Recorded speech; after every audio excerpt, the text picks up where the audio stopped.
میرا انہیں مارنے کا کوئی ارادہ نہیں تھا، مگر میں نے رائفل کو دھمکانے والے انداز میں سامنے رکھا۔ ان دونوں نے اپنے ہاتھ اوپر کر رکھے تھے۔ دوسرا بولا، وہ تو اندر چلے گئے جی، رومانہ بی بی اور راشد صاحب۔ میں نے ان کی طرف دیکھا۔ یہاں سے چلے جاؤ اگر زندہ رہنا چاہتے ہو تو۔ ہم کہاں جائیں جی؟ اپنے گھر جاؤ۔ اگر فاضلی بعد میں پوچھے تو کہہ دینا کہ ایک آدمی نے حملہ کیا تھا اور تم ڈر کر بھاگ گئے تھے۔ انہوں نے سر ہلایا اور سچ مچ دوڑ لگا دی۔ ان کا رخ سامنے والے حصے کی طرف تھا۔ میں نے پلٹ کر وین کی طرف دیکھا۔ اس کے پاس 5 افراد پڑے تھے، یعنی یہاں مزید 5 لاشوں کا اضافہ ہو گیا تھا۔ میں اندر بڑھا۔ جب میں برآمدے کی سیڑھیاں چڑھ رہا تھا تو مجھے لگا جیسے میرے قدم منو وزنی ہو رہے ہوں۔ میرے رگو پے میں جیسے سستی اور تھکاوٹ سرگت کر رہی تھی۔ جیسے تیسے میں اس شاندار برآمدے میں آیا جہاں ایک طرف ماربل کی میز کے گرد دھات اور فائبر کی کرسیاں رکھی تھیں۔ یہاں 3 دروازے تھے، ایک بڑا دروازہ جو 2 پٹ کا تھا اور اس کے دائیں بائیں ذرا فاصلے پر 2 چھوٹے دروازے تھے۔ درمیان والا دروازہ کھلا تھا مگر میں اس سے اندر نہیں گیا۔ راشد اور رومانہ کو اندر گئے مشکل سے 1 منٹ ہوا تھا، مگر اب ان کی آواز نہیں آ رہی تھی۔ کیا وہ فاضلی کے آدمی کے ہتھے چڑھ گئے تھے یا صورتحال کو بھانپتے ہوئے کہیں خاموش ہو کر دبکے ہوئے تھے؟ فائرنگ کی آواز اندر تک پہنچی ہوگی۔ ایسے میں منہ اٹھائے سامنے والے دروازے سے اندر جانا عقل مندی نہیں تھی۔ بنودگی کا اثر میرے سوچنے کی صلاحیت پر بھی اثر انداز ہو رہا تھا اور مجھے فیصلہ کرنے میں ذرا دیر لگی کہ مجھے دائیں طرف سے جانا چاہیے یا بائیں طرف سے۔ بالآخر میں بائیں طرف بڑھا۔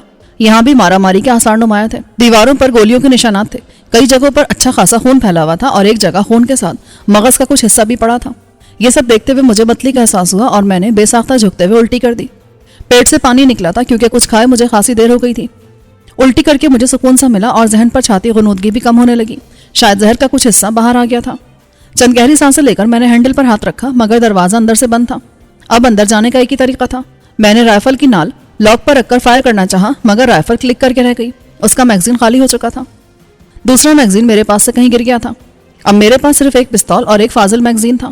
میرے پاس اب صرف ایک پستول اور اس کا ایک فاضل میگزین تھا۔ میں نے رائفل نیچے رکھی اور پستول کی نال تالے پر رکھ کر فائر کیا۔ دھماکے کے ساتھ تالے کے انجر پنجر ڈھیلے ہو گئے اور اس بار لٹو گھمایا تو دروازہ کھل گیا۔ میں اندر آیا۔ یہ ایک چھوٹا سا ہال وے تھا، یعنی ہال نما راہداری۔ یہاں فانوس روشن تھے اور ایک ایک چیز واضح نظر آ رہی تھی۔ میں کچھ دیر سنگن لیتا رہا مگر وہاں خاموشی تھی۔ ہال وے کی ایک طرف قطار سے کمرے تھے، ان کی تعداد 4 تھی۔ پھر میں دبے قدموں ایک کمرے تک آیا اور اس کا دروازہ کھولنا چاہا مگر وہ لاک نکلا۔ دوسرا اور تیسرا کمرہ بھی لاک تھا۔ چوتھا دروازہ میں نے چیک نہیں کیا۔ ہال وے آگے جا کر گھوم رہا تھا۔ میں چوتھے دروازے کے پاس سے گزر رہا تھا کہ اچانک دروازہ کھلا اور کسی نے مجھے پکڑ کر اندر کھینچ لیا۔ میں بالکل تیار نہیں تھا، اس لیے بے اختیار کھینچتا چلا گیا اور کسی نے ٹانگ آگے اڑائی تو میں منہ کے بل زمین پر گرا۔ اگر فرش پر دبیس قالین نہ ہوتا تو مجھے دن میں تارے نظر آ جاتے، مگر اب بھی چکر ضرور آیا تھا۔ اس سے فائدہ اٹھا کر وہاں موجود افراد نے مجھے قابو کرنے کی کوشش کی، البتہ ان کا انداز اناڑی تھا۔ ایک نے میرا بازو پکڑ کر پیچھے کھینچا اور دوسرے نے بازو پکڑ کر خود مجھے اٹھا دیا۔ کھڑے ہوتے ہوئے میں نے ان میں سے ایک کے منہ پر کونی ماری۔ اس نے چلا کر اپنی ماں کو یاد کیا۔ دوسرے نے تب کے کہا، او ماں کے، ٹھیک سے پکڑ۔ ہائے! اس دوران میں نے دوسرے کے گھٹنے پر اپنے بائیں پاؤں کی اڑی مار دی تھی۔ جملے کے آخر میں ہائے اس کے منہ سے اسی وجہ سے نکلی تھی۔ کوہنی کا آواز زیادہ شدید تھا اور پہلے والے کے سامنے کے دانت جواب دے گئے تھے۔ اس نے مشتعل ہو کر میری شان میں مدہ سرائی کی تو اس کا ایک لفظ میری سمجھ میں نہ آیا۔ اس نے میرا ہاتھ نہیں چھوڑا، اس لیے مجھے آسانی ہوئی اور میں نے دونوں کے ہاتھ پکڑ کر انہیں یوں چکر دیے کہ میں خود درمیان میں تھا اور وہ میرے گرد گھوم رہے تھے۔ وہ حرکت کرنے پر مجبور تھے ورنہ ان کی کوہنی اپنے جوڑ سے نکل جاتی۔ پھر میں نے انہیں بیک وقت چھوڑا۔ ان میں سے ایک تقریباً اڑ کر ڈریسنگ ٹیبل کے شیشے سے ٹکرایا اور اس کے ساتھ چکنا چور ہو گیا۔ دوسرے کو، جو اصل میں پہلا تھا، اپنے کچھ دانتوں سے محروم ہو چکا تھا۔ میں نے مزید ایک چکر دے کر کونے میں رکھ کے لیمپ کی طرف پھینکا۔ وہ اس کے ساتھ نیچے گرا۔ اس دوران پہلے والا کھڑا ہو گیا تھا۔ اس کے منہ سے بدستور چیخیں نکل رہی تھیں۔ میں نے اس کے پیٹ پر لات ماری تو وہ پھر ڈریسنگ ٹیبل کے ملبے پر جا گرا۔ لیمپ کے ساتھ گرنے والا کچھ دیر تو لیمپ کی طرف بجھا رہا، پھر حرکت میں آیا مگر اس کی حرکت سلو موشن میں تھی۔ میں نے اسے ہاتھ سے پکڑ کر کھینچا جس سے اس کی حرکت میں خاطر خواہ تیزی آئی۔ اسے چکر دیا تو تصادم سے پہلے اس نے ہو کی آواز نکالی۔ اس بار میں نے اسے اس کے ساتھی پر پھینکا۔ اس سے ٹکرا کر وہ لمبا ہو گیا۔ تب میں نے پہلی بار ڈریسنگ ٹیبل سے ٹکرانے والے کا منہ دیکھا۔ اس کے چہرے پر خون ہی خون تھا اور آنکھوں میں شیشے کھپ گئے تھے۔ میرے رونگٹے کھڑے ہو گئے۔ وہ نہ جانے کیسے ٹکرایا تھا کہ شیشے ٹوٹ کر اس کی آنکھوں میں گھس گئے تھے اور اسی لیے وہ چیخو پکار کر رہا تھا، مگر مجھے ان پر ذرا ترس نہ آیا۔ میں نے دانتوں سے محروم شخص کو کھینچ کر کھڑا کیا اور اس کی تلاشی لی۔ وہ جھول رہا تھا، ان کے پاس کوئی ہتھیار نہیں تھے، دوسرا بھی خالی تھا۔ میں نے اسے تھپڑ مارا۔ کون ہو تم؟ جواب میں اس کے منہ سے کچھ نکلا جو یوں تھا، میں زامی زو۔ میں نے جواب واضح کرنے کو کہا مگر ہر بار کی طرح اس نے یہی بولی بولی۔ میں پچھتایا کہ اسے دانتوں سے محروم کیوں کیا۔ مجبوراً مجھے اندھے ہو جانے والے سے رجوع کرنا پڑا۔ اس سے پہلے میں نے بے دانت کے منہ پر ایک گھونسا رسید کر کے اسے لمبا لٹا دیا۔ زخمی اب کرا رہا تھا۔ میں نے اسے کھڑا کر کے اس کی تلاشی لی۔ اس کے پاس سے ایک عدد کھٹکے دار چاقو نکل آیا جو بٹن دبانے سے کھلتا تھا۔ اسے نہتا پا کر مجھے پہلی بار شبہ ہوا کہ وہ فاضلی کے آدمی نہیں تھے بلکہ مرشد کے ملازم تھے۔ جلد اس کی تصدیق بھی ہو گئی۔ بیدانت اصل میں مرشد کا حقہ بردار تھا اور آنکھوں سے محروم ہو جانے والا مالشیا تھا۔ مالشیا نے بتایا کہ جب کوٹھی پر حملہ ہوا تو وہ اس کمرے میں چھپ گئے تھے۔ بہت دیر بعد فائر کی آواز آئی اور میں اندر داخل ہوا تو انہوں نے مجھ پر قابو پا کر یہاں سے نکلنے کا فیصلہ کیا، مگر بدقسمتی سے خود میرے قابو میں آ گئے۔ مجھے افسوس ہوا کہ میں نے غلط لوگوں پر ہاتھ اٹھایا، مگر یہ افسوس کا وقت نہیں تھا، اس لیے میں نے اس سے مزید معلومات حاصل کرنی جاری رکھی۔ اس سے حاصل شدہ معلومات سے یہ بات سامنے آئی کہ مرشد نے اپنے تمام اہل خانہ کو شہر میں مرشد ہاؤس بھیج دیا تھا۔ یہاں مرشد خود صرف چند ملازمین اور بے شمار مسلح افراد کے ساتھ تھا۔ درگاہ اور کوٹھی میں کام کرنے والے 100 کے قریب ملازمین کو چھٹی دے کر گھر بھیج دیا گیا تھا اور یہاں مشکل سے 2 درجن ملازم تھے۔ ان کے علاوہ مرشد کے 30 سے 35 خاص محافظ اور ان سے زیادہ باہر سے منگوائے ہوئے مسلح افراد تھے۔ روکے جانے والے محافظ محرم راز تھے اور وہ بھی مسلح تھے۔ یہ سن کر میں نے کسی قدر اطمینان محسوس کیا۔ میرے دل پر وہ بوجھ کم ہونے لگا جو اتنی اموات دے کر فطری طور پر آ گیا تھا۔ وہ اب تک شرافت سے جواب دے رہا تھا، پھر اس نے اپنی آنکھوں کو ہاتھ لگانے کی کوشش کی تو اس میں چبھے شیشے ہاتھ پر لگے۔ وہ چیخ اٹھا، یہ کیا ہے؟ شیشے ہیں جو تمہاری آنکھوں میں اتر گئے ہیں۔ میں نے اسے آگاہ کیا، مگر میری توجہ اس کی طرف نہیں بلکہ باہر سے آنے والی آہٹوں پر تھی۔ میں اس سے بہت دھیمے لہجے میں بات کر رہا تھا۔ میں نے اسے بھی آہستہ آواز نکالنے کو کہا، اسی لیے میں باہر سے آنے والی آوازیں سننے میں کامیاب رہا۔ وہ چپ ہوا تو باہر سے کسی کے بولنے کی آواز آئی۔ میں نے اس کے منہ پر ہاتھ رکھ دیا۔ اس نے تڑپ کر ہاتھ ہٹانا چاہا مگر میں نے اس کو جکڑ لیا۔ اس بار میں نے کسی کو واضح طور پر بولتے سنا۔ میں نے اس کے کان میں کہا، شش، باہر کوئی ہے، اب آواز مت نکالنا ورنہ دونوں مارے جائیں گے۔ مگر وہ جس طرح مچل رہا تھا، اگر میں اس کے منہ پر سے ہاتھ ہٹا لیتا تو اس نے لازمی واویلا کرنا تھا۔ زخمی ہونے سے زیادہ آنکھوں سے محرومی کے صدمے نے اس کے حواس گم کر دیے تھے۔ میری بات کا اس پر کوئی اثر نہ ہوا۔ میں نے اسے خاموش کرنے کے لیے اس کے سر پر ہاتھ مارا۔ وہ بے سود ہو کر دوسرے پر گر گیا۔ میں نے دروازے کے پاس کان لگا کر سنا تو باہر 2 افراد سرگوشیوں میں بات کر رہے تھے، البتہ ان کی سرگوشیاں بھی خاصی بلند تھیں۔ ایک کہہ رہا تھا، آواز اسی کمرے سے آئی ہے۔ دوسرے نے کہا، تو اب کیوں نہیں آ رہی؟ شاید اندر موجود لوگوں نے ہماری آواز سن لی ہے۔ تو اتنی زور سے بولنے کی ضرورت کیا تھی؟ اپنی بکواس بند کر، دروازہ کھول۔ دروازہ کھلا ہوا تھا۔ اب مجھے ذرا بھی شبہ نہیں تھا کہ باہر موجود دونوں افراد فاضلی کے آدمی تھے۔ میں نے پستول سیدھا کر کے یکے بعد دیگرے کئی گولیاں اندازے سے چلائیں۔ جواب میں ایک چیخ سنائی دی۔ چوتھی گولی چلاتے ہی میں دیوار کی آڑ میں ہو گیا اور فوراً ہی باہر سے برسٹ دروازے کو چھلنی کرتا اندر آیا اور بے سود پڑے بے دانت کے حقہ بردار کو چھلنی کر گیا۔ وہ بے ہوشی میں ہلکا سے تڑپ کر ساکت ہو گیا۔ مالشے کو میں نے ذرا ہٹا کر لٹایا تھا اس لیے وہ بچ گیا۔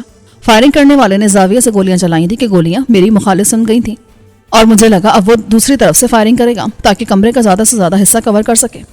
میں نے فرش پر قلعہ بازی کھائی اور دوسری طرف چلا گیا۔ اگلے لمحے پھر برس چلا اور اس بار گولیاں اس طرف آئیں جہاں میں دیوار سے دبکا تھا۔ بچنے والا نہایت شاطر تھا، اس نے درست قدم اٹھایا تھا۔ جیسے اس نے فائرنگ روکی، میں نے ہاتھ آگے کر کے اندازے سے اس کی طرف 2 فائر کیے۔ اس بار بھی چیخ سن کر میرا دل باغ نہیں ہوا کیونکہ وہ اپنی عیاری ثابت کر چکا تھا، اس لیے میں نے دروازے کے سامنے آنے کے بجائے پیچھے ہٹا اور پھر نیچے گرنے والا گولی کا خول اٹھا کر دروازے پر مارا۔ ہلکا سا کھٹکا ہوا اور باہر سے اس نے بھرپور برس چلایا۔ وہ صرف سامنے ہی نہیں بلکہ دائیں بائیں بھی فائر کرا تھا۔ اس کا شکار اندھا ہو جانے والا مالشیا ہوا تھا۔ وہ اٹھ رہا تھا کہ فائرنگ کی زد میں آیا اور دل خراش چیخ کے ساتھ دوبارہ لیٹ گیا۔ فائرنگ کرنے والے نے ایک گالی دی اور دروازے پر لات مار کر اندر آیا۔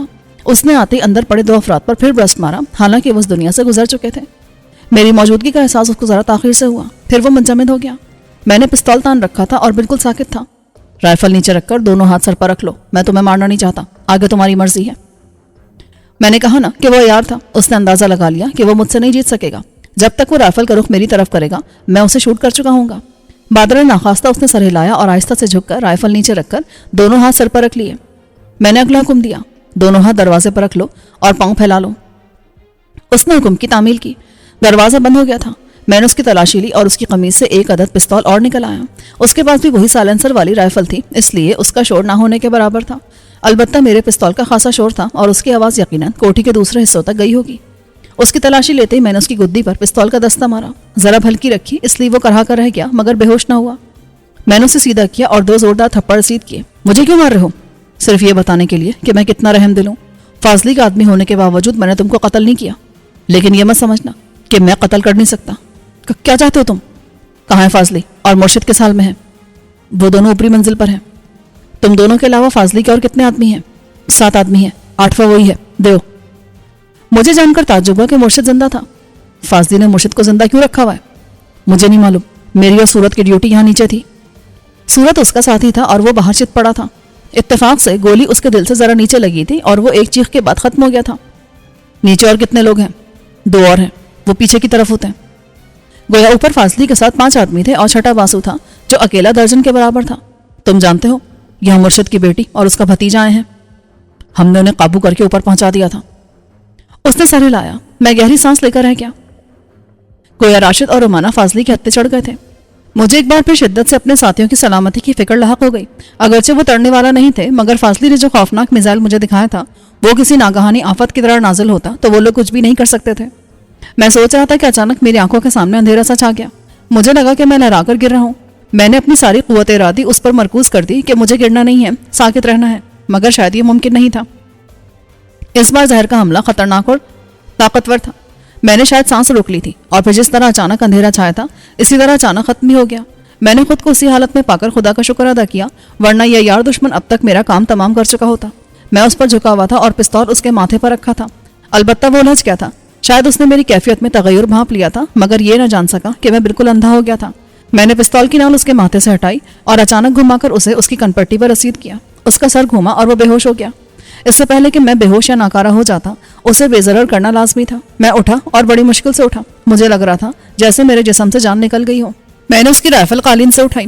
اس کا ایک اضافی میگزین اس کے لباس میں تھا، وہ بھی نکال لیا اور پھر دروازے کے پاس آ کر باہر کی سنگل لی۔ بظاہر وہاں سناٹا تھا، مگر یہ سناٹا غیر فطری تھا، کیونکہ فائرنگ کی آواز نیچے موجود مزید 2 افراد نے لازمی سن لی تھی، اور انہیں یہ بھی معلوم تھا کہ ان کے ساتھی کہاں گئے تھے، اس لیے وہ اب اسی طرف آئے ہوں گے اور باہر گھات لگا کر بیٹھے ہوں گے۔ دشمن کو بے خبر کرنے کے لیے میں نے آزمودہ طریقہ آزمایا اور ٹوٹ جانے والے ٹیبل لیمپ کا تار کھینچ کر چاقو سے اس کا ایک ٹکڑا کاٹ کر اس کے دونوں سرے چھیلے اور پھر کمرے کے سوئچ بورڈ کے ساکٹ میں ڈال کر بٹن دبایا تو شعلہ لپکا۔ کمرہ تاریک ہو گیا۔ میں نے نائٹ ویژن آنکھوں پر کی اور ذرا سا دروازہ کھول کر باہر دیکھا۔ وہاں بھی تاریکی تھی، یعنی وہاں کا فیوز ایک ہی تھا، البتہ عمارت کے دوسرے حصوں میں الگ فیوز ہی ہوتے۔ شاید اس جگہ کی وائرنگ پرانی تھی۔ میں باہر آیا۔ ہال وے کے آخری حصے میں روشنی جھلک رہی تھی، اور یہ عام روشنی نہیں تھی بلکہ نائٹ ویژن سے نظر آنے والی انفراریڈ شعاعیں تھی۔ اس کا مطلب تھا اس طرف کو زندہ فرد موجود تھا جس کا جسم حرارت خارج کر رہا تھا۔ میں دبے قدم اس طرف بڑھا تو کوئی دبی آواز میں کہہ رہا تھا، ادھر روشنی بند ہو گئی ہے جی۔ نہیں جی، پوری جگہ کی بند ہوئی ہے۔ دوسری آواز سنائی نہیں دے رہی تھی۔ میں نے کونے سے جھانک کر دیکھا تو ایک شخص دیوار سے ٹکا تھا۔ اس کے ہاتھ میں رائفل تھی، مگر اس کی توجہ نہیں تھی، اور تاریکی میں اسے میں نظر بھی کہاں تھا۔ میں نے رائفل سیدھی کی اور اس کے سامنے آیا۔ شاید اس کی چھٹی اس نے اس کو چونکا دیا۔ اس نے جلدی سے رائفل سیدھی کرنا چاہی، لیکن اس سے پہلے ہی میں گولی چلا چکا تھا۔ میں نے اس کے دائیں بازو کا نشانہ لیا تھا، مگر گولی بازو کو چھیدتی ہوئی جسم میں اتر گئی۔ اس نے جھٹکا لیا اور پھسلتا ہوا نیچے گرا۔ میں نے لات مار کر اس کی رائفل دور پھینک دی۔ اس کی آنکھیں بند تھیں۔ میں نے اس کے کان پر لگا ریڈیو اتارا۔ یہ جدید قسم کا چھوٹا سا ریڈیو تھا جو کان میں فٹ ہو جاتا تھا، اور اس کی رینج بھی زیادہ نہیں تھی۔ میں نے اسے کان سے لگایا، مگر دوسری طرف سے کوئی آواز نہیں آ رہی تھی۔ ریڈیو پھینک کر میں سیدھا ہوا تو پھر چکر آیا۔ مجھے دیوار کا سہارا لینا پڑا۔ دیوار کے سہارے میں آگے بڑھا۔ ابھی مجھے نیچے ایک فرد سے اور نمٹنا تھا، تبھی میں اوپر جا سکتا تھا۔ ہال وے اس طرف گھومنے کے بعد پتلی راہداری کی صورت اختیار کر گیا تھا، اور اس کے دونوں طرف کمرے تھے۔ آخری حصے میں ایک لاؤنج جیسا نظر آیا تھا، اور وہاں روشنی تھی۔ فیوز صرف اسی حصے کا اڑا تھا۔ میں راہداری کے وسط میں تھا کہ دوسرا فرد اچانک ہی لاؤنج کی طرف سے نمودار ہوا۔ میں نے عجلت میں اس پر فائر کیا، اسی وجہ سے وہ بچ گیا۔ اس نے مجھے دیکھا نہیں تھا، مگر فائر نے اس کو چونکایا اور وہ تیزی سے واپس آڑ میں گیا۔ اپنی حماقت کا احساس ہوتے میں عجلت میں پسپا ہوا، کیونکہ یہاں چھپنے کی کوئی جگہ نہیں تھی۔ بچنے کے بعد وہ چند سیکنڈ میں واپس آیا۔ اس نے راہداری میں برش چلایا۔ میں اس سے پہلے ہی گر گیا تھا۔ گولیاں میرے اوپر سے گزر گئیں اور کچھ میرے آس پاس فرش پر لگی۔ اس نے اندھی فائرنگ کی تھی کیونکہ وہ خود آڑ میں تھا۔ اس نے صرف ہاتھ نکال کر اندازے سے برسٹ مارا تھا۔ میں لیٹے لیٹے پیچھے کی طرف سرکا۔ پیچھے جانے کے دوران پہلے آدمی سے ٹکرایا جو دیوار سے ٹکا بیٹھا تھا۔ میں اس کی دوسری طرف چل، اس کی آڑ میں دوسرے برش سے بچ گیا تھا۔ چند گولیاں اسے لگی تھی اور اس نے جھٹکا لیا، مگر ہلا نہیں۔ پتہ نہیں وہ زندہ تھا یا مر گیا تھا۔ میں اس کی آڑ میں ہی پیچھے سرکا اور پھر ہال وے میں آ گیا۔ میں ایک بار پھر بچا، کیونکہ میری طرف سے جواب نہ پا کر اس نے سامنے آ کر اس بار سیدھی فائرنگ کی۔ جیسے ہی وہ رکا، میں نے اسی کے انداز میں رائفل آڑ سے نکال کر اندھا برسٹ مارا۔ میری طرح وہ بھی بچ گیا اور تیزی سے آڑ میں ہو گیا۔ میں دیوار سے ٹیک لگا کر بیٹھ گیا۔ میرے ہاتھ پاؤں سن کی سی کیفیت میں تھے، سر گھوم رہا تھا اور حواس قابو سے باہر ہو رہے تھے۔ شاید یہ زہر کا مزید کو اثر تھا، کیونکہ اب تک اس نے سوائے نیند طاری کرنے کے مجھے اور کوئی تکلیف نہیں دی تھی۔ یہ بھی تکلیف نہیں تھی بلکہ بے چینی تھی جو گرمائش اور سنسناہٹ کے ساتھ جسم میں پھیل رہی تھی۔ میں نے محسوس کیا کہ میں اسی طرح بیٹھا رہا تو سو جاؤں گا یا حواس گم کر بیٹھوں گا، اس لیے میں کھڑا ہوا اور ہال وے کے دوسری طرف بڑھا۔ اس کا ایک دروازہ یقیناً کوٹھی کے مرکزی دروازے کی طرف کھل رہا تھا، اور اس طرف نہ جانے کیا تھا۔ فاصلے کے آدمی ریڈیو سے آپس میں منسلک تھے۔ اس کا مطلب تھا کہ اوپر والوں کو نیچے جاری جنگ کا علم ہو گیا تھا اور ان کی طرف سے مزید کمک روانہ کر دی گئی ہوگی۔ یہ بھی امکان تھا کہ اس دروازے کے باہر فاصلی کے گرگے ہاتھ لگائے بیٹھے ہوں گے کہ میں نمودار ہوں اور وہ میرے جسم میں چند عدد سوراخوں کا اضافہ کر دیں۔ اب فاصلی واضح طور پر میرے خاتمے پر تل گیا تھا، اس لیے میں اسی دروازے سے باہر آیا جس سے اندر داخل ہوا تھا۔ کھلی فضا میں آنے کے بعد بے چینی کا احساس کم ہوا، لیکن جسم میں گرمی بڑھتی جا رہی تھی اور سنسناہٹ کو زیادہ ہی تیز ہو رہی تھی۔ یہ ایسی سنسناہٹ تھی کہ میں ہاتھ کو دوسرے ہاتھ سے چھوتا تو ہلکا سا کرنٹ لگتا. نہ جانے زہر کا اثر تھا یا کیا تھا. برآمدے میں ٹیبل پر ایک منرل واٹر کی بوتل رکھی تھی. پہلے میں نے اس کو نظر انداز کر دیا تھا، مگر اب اندر کی آگ سے گھبرا کر میں نے اسے اٹھایا اور منہ سے لگا کر اس وقت تک پیتا رہا جب تک آخری قطرہ بھی میرے حلق میں نہیں اتر گیا. تقریباً 1.5 لیٹر پانی پی کر مجھے سکون ملا اور آگ میں کمی محسوس ہوئی. ہاتھ پیروں کی سنسناہٹ بھی کم ہوئی. میں خود کو بہتر محسوس کرنے لگا. چند گہرے سانس لے کر میں مرکزی دروازے سے چھوٹے دروازے کی طرف بڑھا. یہ بھی لاک تھا. اسے کھولنے کے لیے گولی کا سہارا لینا پڑا. البتہ اب میرے پاس خاموش رائفل تھی، اس لیے یہ کام خاموشی سے ہو گیا. میں اندر داخل ہوا تو یہ ایک بڑی نشست کا ثابت ہوئی. شاندار قسم کے صوفوں اور فرنیچر سے مزین یہ جگہ خالی تھی. میرا دل چاہ رہا تھا کہ کسی دبی صوفے پر لیٹ جاؤں. یہاں ہلکی روشنی کے قمقمے روشن تھے اور کچھ خوابناک سا ماحول تھا، یا پھر میری کیفیت تھی جو مجھے خوابناک لگ رہا تھا. جی چاہا کہ کسی صوفے پر لیٹ جاؤں اور سو جاؤں. اس دلی خواہش کو رد کرنے کے لیے میں خود کو خبردار کر رہا تھا. مجھے خود سے لڑنا پڑ رہا تھا، اور جب میں نے خود سے لڑائی کی تو یہ بات میری سمجھ میں آ گئی کہ نفس سے لڑنے کو جہاد اکبر کیوں کہا جاتا ہے. میں آگے بڑھا تو میرے قدم لڑکھڑانے لگے. پاؤں جیسے بے جان ہوئے جا رہے تھے. ایک صوفے کے پاس سے گزرتے ہوئے میں کچھ زیادہ ہی لڑکھڑایا اور پھر صوفے پر گرا. وہاں سے لڑک کر میں قالین پر آ گیا. رائفل کی نال گلاس ٹاپ ٹیبل سے ٹکرائی اور خاصی آواز آئی. اس آواز نے دشمن کی رہنمائی کی اور وہ نشستگاہ کی طرف آیا. مجھ میں کھڑا ہونے کی تاب نہیں تھی. رائفل اٹھانا بھی دشوار لگ رہا تھا. دشمن اندر آیا تو کسی چیز سے ٹکرایا. اس نے بھی اپنی آمد کا اعلان کر دیا. دشمن سر پر آ گیا تھا اور میں ہاتھ پاؤں پھیلائے بے بس پڑا تھا. وہ پھونک پھونک کر قدم رکھتا صوفے کے دوسری طرف سے نمودار ہوا. اس نے مجھے دیکھتے رائفل کا رخ میری طرف کر دیا. ایک لمحے کو مجھے لگا کہ وہ ابھی فائر کھول دے گا، مگر اس کے بجائے وہ ریڈیو پر بولا، وہ مل گیا ہے، ادھر یوں پڑا ہے جیسے بے ہوش ہو. اس نے دوسری طرف سے جواب سنا اور سر ہلایا.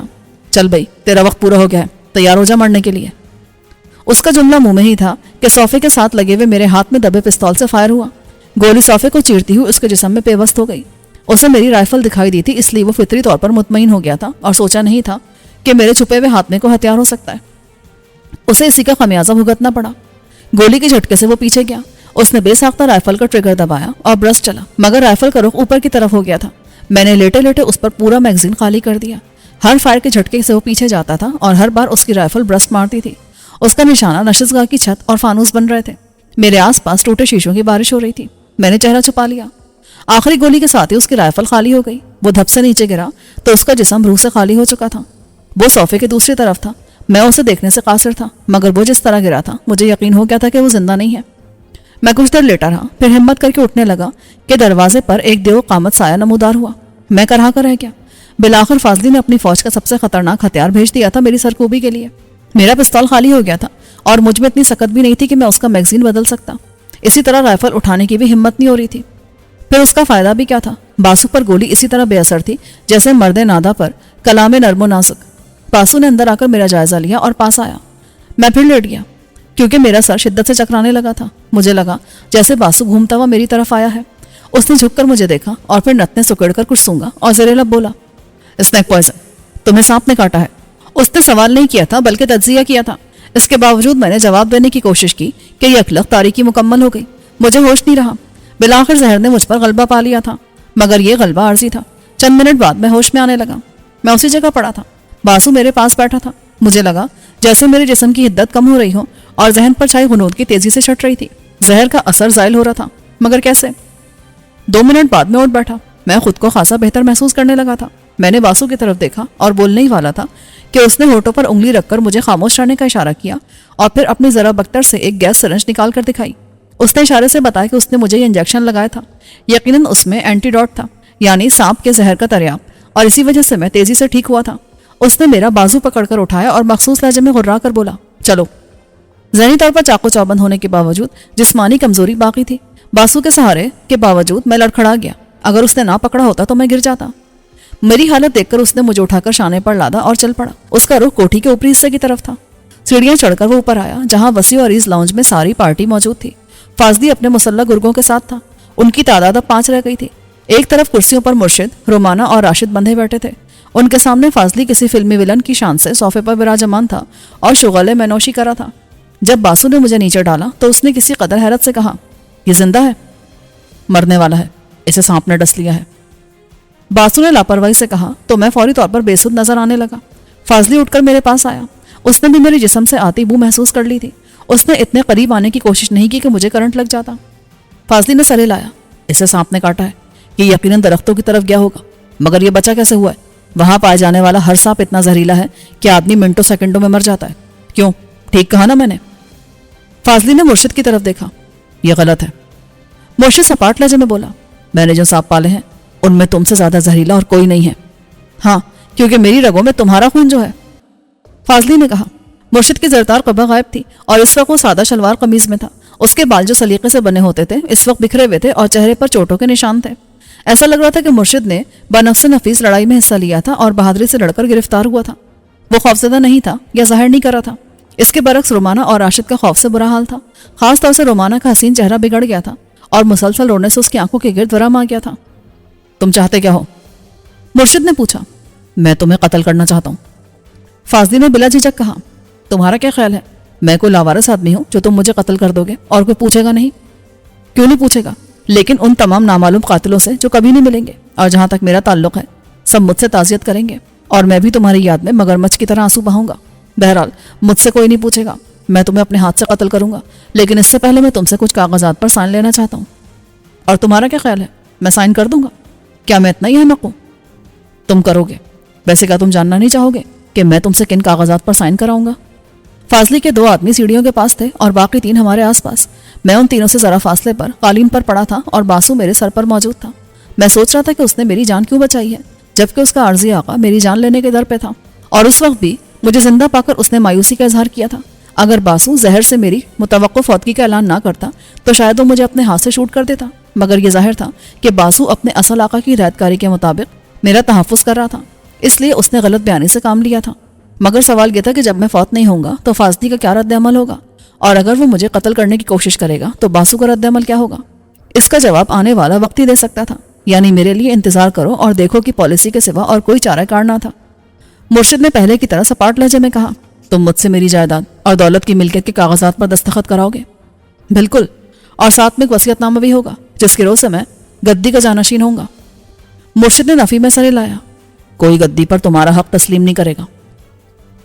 بالکل کریں گے، اس کے لیے پوری کہانی تیار کی گئی ہے۔ کہانی کچھ یوں ہے کہ جب میں اعلیٰ حضرت مرشد علی کے گھر پیدا ہوا تو بعض الہامی اشاروں پر مجھے اس غریب مرید جوڑے کے حوالے کر دیا گیا تاکہ میری پرورش غریبوں میں ہو اور میں بچپن سے غریب پرور بنوں۔ الہامی اشارے پر یہ بات سب سے چھپائی گئی اور اب وقت آ گیا کہ اسے ظاہر کیا جائے۔ کیا خیال ہے تمہارے جاہل عقیدت مند یہ سن کر لوٹ پوٹ نہیں ہو جائیں گے؟ تم بھی تو انہیں ایسی کہانیوں سے بے وقوف بناتے آئے ہو۔ مرشد خاموش رہا، لیکن میں فاضلی سے متفق ہو گیا تھا۔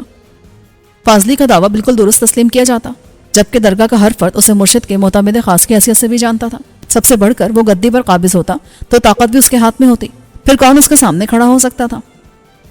مرشد نے نفی میں سر لایا۔ تم کہانی بنا لو گے لیکن خود کو میری اولاد کیسے تسلیم کراؤ گے؟ بہت آسانی سے۔ ڈی این اے ٹیسٹ اسی لیے تو ہوتا ہے کہ آدمی کے ماں باپ کا پتہ چل جائے۔ مرشد کا چہرہ سد گیا۔ میرا جی چاہ رہا تھا کہ اس گفتگو میں مداخلت کروں، مگر میں تو مارگزیدہ بنا تھا، اس لیے میں نے خاموش رہنے مناسب سمجھا۔ یہاں جو قتل و غارت گری ہوئی ہے اس کا کیا جواب دو گے؟ جواب دینے کی ضرورت کیا ہے؟ کہانی یہ ہوگی کہ دہشت گردوں نے درگاہ پر حملہ کیا اور تم سمیت سب کو ٹھکانے لگا دیا۔ یہاں وہ ٹولہ موجود ہے جسے تم نے اپنی حفاظت کے لیے بلوایا تھا، اس کا تعلق ایک کلیدم دہشت گرد تنظیم سے ہے۔ وہ حملہ آور شمار ہوں گے، میں زخمی ہونے کے باوجود بچ جاؤں گا، کوئی مجھ پر شک نہیں کرے گا۔ جب میں تمہارا جانشین بنوں گا تو آج جو تمہارے وفادار ہیں وہ پٹری بدل کر فوراً میرے وفادار بن جائیں گے۔ پولیس انکوائری کی رپورٹ میری مرضی کے مطابق بنے گی، اور شاید تم جان گئے ہو کہ میری پشت پر کون ہے۔ ڈیوڈ شاہ۔ تم کیا سمجھتے ہو وہ ہمیشہ یہاں تمہاری پشت پناہی کے لیے موجود رہے گا؟ نہیں، لیکن جب تک میں مضبوط ہو جاؤں گا۔ فاضلی نے چالاکی سے کام لیتے ہوئے ڈیوڈ شاہ کی حیثیت کی نفی سے گریز کیا، حالانکہ کیونکہ یہاں باسو موجود تھا۔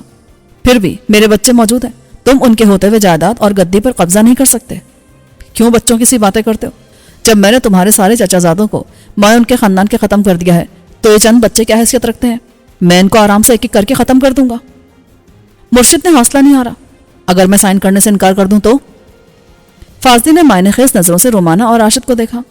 میں نے انہیں کس لیے حاصل کیا ہے اور بڑی مشکل سے حاصل کیا ہے۔ شہباز کے ساتھیوں کو بہت چکر دیے، تب کہیں جا کر انہوں نے اس جوڑے کو میرے حوالے کیا۔ فاضلی کی اس بات نے میرے اندر موجود بے چینی کا خاتمہ کر دیا۔ رومانہ اور راشد فاضلی کے ہاتھ میرے ساتھیوں سے کسی ڈیل کے نتیجے میں لگے تھے۔ اینٹی ڈاؤٹ دینے سے میری حالت ہر گزرتے لمحے بہتر ہو رہی تھی۔ ذہن پر طاری ہونے والی غنودگی سرے سے غائب ہو گئی تھی اور جسم کی گرمی اور سنسناہٹ ختم ہو گئی تھی۔ اب مجھے لگ رہا تھا کہ میرے ہاتھ پاؤں بھی میرے قابو میں آتے جا رہے ہیں۔ شاید 15-20 منٹ میں اس قابل ہو جاتا کہ کسی ہنگامہ آرائی میں حصہ لے سکتا۔ ساتھ ہی میں نے محسوس کیا کہ مرشد اپنی بیٹی اور داماد کی طرف سے لاپرواہ نظر آ رہا تھا۔ اس نے ایک بار بھی ان کی طرف نہیں دیکھا تھا۔ فاضلی کی بات پر وہ سرد لہجے میں بولا، میرا ان دونوں سے کوئی تعلق نہیں ہے۔ تعلق تو ہے۔ فاضلی رومانہ کی طرف بڑھا۔ اس نے رومانہ کا چہرہ اپنے ہاتھ میں جکڑ کر مرشد کی طرف گھمایا۔ یہ تمہاری جوان اور حسین بیٹی ہے، اگر تمہارے سامنے اس کے ساتھ کوئی برا سلوک ہو تو تمہارے دل کو تکلیف تو ہوگی۔ رومانہ مچل رہی تھی مگر وہ اپنا منہ نہیں چھڑا سکتی تھی۔ فاضلی نے اس کو خود چھوڑا اور پھر وہ راشد کی طرف بڑھا۔ اچانک اس کے منہ پہ گھونسا دے مارا۔ اس کا منہ گھوم گیا اور ہونٹوں سے خون بہہ نکلا۔ رومانہ نے چیخ ماری۔ فاضلی ہنس پڑا۔ یہ تمہارا عزیز بھتیجا ہے، تمہارے دل میں اس کے لیے بھی کچھ نہ کچھ جگہ تو ہوگی۔ یہ دونوں میرے مجرم ہیں، میرے آدمی نے تلاش کرے تھے، اگر یہ مل جاتے تو اب تک کسی نامعلوم قبر میں دفن ہو چکے ہوتے۔ مجھے نہیں معلوم تھا کہ انہیں شہباز نے پناہ دی ہوئی ہے۔ واقعی تم واقعی ان کے ساتھ یہ سلوک کرتے؟ میں نے کہا نا، میرا ان سے کوئی تعلق نہیں ہے، تم ان کے ساتھ جو جی چاہے کرو۔ مرشد کا لہجہ مزید سخت ہو گیا مگر مجھے لگا اس سختی کے اندر کہیں کچھ اور بھی تھا۔ دوسرے فاضلی نے رومانہ کے لیے جس طرح کے الفاظ استعمال کیے تھے، میرے اندر ایک خیال سرسرانے لگا مگر میری عقل اسے مسترد کر رہی تھی۔ ایسا کیسے ہو سکتا تھا؟ کوئی کتنا ہی شیطان کیوں نہ ہو جائے، اپنی بہن کو بری نظر سے کیسے دیکھ سکتا ہے؟ رومانہ اس کی سوتیلی بہن تھی، بے شک یہ رشتہ خونی نہیں تھا۔ فاضلی نے معنی خیز انداز سے پوچھا، کچھ بھی کروں اور بے شک تمہارے سامنے کروں؟ ذلیل، اپنا گندا منہ بند رکھ، راشد تڑپ کر بولا۔ فاضلی نے جواب میں اس کے منہ پر پے در پہ کئی مکے رسید کیے اور صحیح معنوں میں اس کا حلیہ بگاڑ دیا۔ وہ ذرا نازک نوجوان تھا، یہ چند مکے بھی اس کے لیے بہت کافی تھے مگر وہ حوصلے سے برداشت کرتا رہا۔ رومانہ چلا رہی تھی، مرشد البتہ خاموش تھا، اس کا چہرہ مزید سد گیا تھا۔ فاضلی نے اپنا ہاتھ روکا اور پھر راشد کی شرٹ سے ہاتھ پر لگنے والا خون صاف کیا۔ اس نے اطمینان سے مرشد کی طرف دیکھا۔ اب کیا کہتے ہو؟ ویسے تمہیں آئیڈیا تو ہو گیا ہوگا کہ میں کس حد تک جا سکتا ہوں۔ ہاں مجھے اندازہ ہو گیا ہے، لیکن میں تمہاری بات نہیں مانوں گا۔ میں نے کہا نا، تم ان کے ساتھ جو جی چاہے سلوک کرو۔ فاضلی صفاقی سے مسکرا دیا۔ ویسے میری بھی یہی خواہش ہے کہ تم اتنی آسانی سے نہ مانو۔ کیا کرو گے تم؟ مار دو گے ان دونوں کو، پھر مجھے مارو گے؟ ارادہ تو یہی ہے لیکن اتنی آسانی سے نہیں۔ پہلے میں تمہارے سامنے تمہاری بیٹی کو بے آبرو کروں گا۔ کتے کے بچے! راشد چلایا اور رومانہ دہشت زدہ انداز میں رونے لگی۔ میں نے کمزور سی آواز میں کہا، فاضلی مجھے اندازہ نہیں تھا تم اس قدر ذلیل اور شیطان صفت شخص نکلو گے۔ تعجب ہے، میری ولدیت کے بارے میں جان کر بھی تم میرے بارے میں ایسا خیال رکھتے تھے؟ ہاں، اس کے باوجود خیال نہیں آیا، کاش کہ میں تمہیں قتل کر سکتا۔ تم نہیں، میں تمہیں قتل کروں گا۔ طریقہ بھی میں نے سوچ لیا ہے۔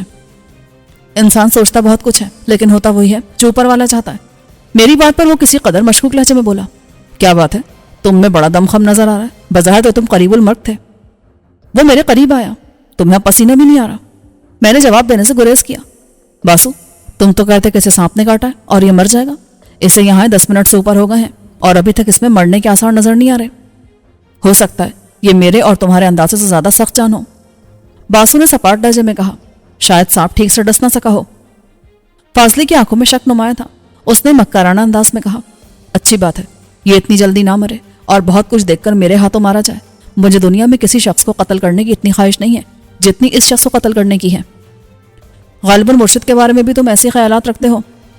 میں نے کہا۔ اس نے مرشد کی طرف دیکھا اور بولا، کچھ بھی صحیح، لیکن ہے تو میرا باپ۔ اس وقت بھی مجھے اس پر رحم آ رہا ہے، لیکن شہباز تمہارے لیے میرے اندر صرف ایک ہی جذبہ ہے۔ راشد جو کچھ دیر پہلے تک فاضلی کو گالیاں دے رہا تھا اب گھبرایا ہوا لگ رہا تھا۔ اس نے فاضلی سے کہا، سنو، مرشد ٹھیک کہہ رہا ہے، اگر اس کا بس چلے تو ہمیں اپنے ہاتھ سے مار کر اپنے کتوں کو کھلا دے۔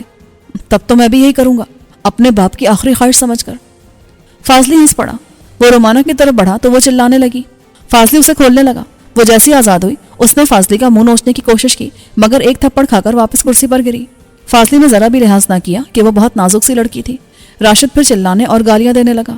میں نے اٹھنے کی کوشش کی تو باسو نے اپنا بھاری ہاتھ میرے شانے پر رکھ دیا۔ اس کی آنکھوں میں اشارہ تھا کہ میں خاموش رہوں، لیکن میرے سامنے ایک عورت کی بے حرمتی ہو اور بے شک وہ میرے بدترین دشمن کی بیٹی ہی کیوں نہ ہو، مجھ سے قطعی برداشت نہیں ہو سکتا تھا۔ میں نے مرشد سے کہا، تمہارا مقدر موت ہے اور تمہارا ناجائز بیٹا کسی کو نہیں چھوڑے گا، پھر کیوں ذلت کے ساتھ مر رہے ہو؟ اگر تمہارے نزدیک اپنی کو عزت نہیں ہے تو اپنی بیٹی کو تو عزت سے مرتے دو۔ تم اسے نہیں جانتے، مرشد نے دھیمے لہجے میں کہا۔ اگر میں نے سائن کر بھی دیے تب بھی یہ یہی سب کرے گا۔ لعنت ہو تم پر، ایک امکان پر تم یہ سب برداشت کرنے کو تیار ہو گئے ہو جسے کوئی باپ برداشت نہیں کر سکتا۔ میں نے تیز لہجے میں کہا۔ فاضلی نے رومانہ کو بے رحمی سے نیچے گرایا اور اسے بالوں سے پکڑ کر کھینچتا ہوا لاؤنج کے وسط میں موجود کاؤچ کی طرف لے جانے لگا۔ اس نے رومانہ کو کاؤچ پر دھکا دیا اور مرشد سے بولا، شاید تم تیار ہو لیکن یہ شو بہت طویل ہوگا، اس میں میرے بعد یہ سب بھی حصہ لیں گے۔ شو اس وقت تک جاری رہے گا جب تک تم مان نہیں جاتے یا پھر یہ مر نہیں جاتی۔ اس نے اپنے آدمیوں کی طرف اشارہ کر کے کہا۔ میں نے اٹھنے کی کوشش کی تو فاضلی کے 2 آدمیوں کے گنوں کا رخ میری طرف ہو گیا۔ وہ اس وقت میری طرف سے پوری طرح چوکنا تھے۔ پھر باسو کا ہاتھ میرے شانے پر کسی چٹان کی طرح جمع تھا۔ مرشد کے چہرے پر زلزلے کے سے تاثرات تھے۔ وہ شاید اندرونی کشمکش کا شکار تھا۔ اچانک رومانہ چلائی، پاپا! فاضلی ہنسا۔ تمہاری لاڈلی بیٹی نے تمہیں پکارا ہے، جو تمہارے منہ پر کالک مل کر بھاگی تھی۔ فاضلی، میں تیار ہوں، لیکن میری ایک شرط ہے، رومانہ کو جانے دو۔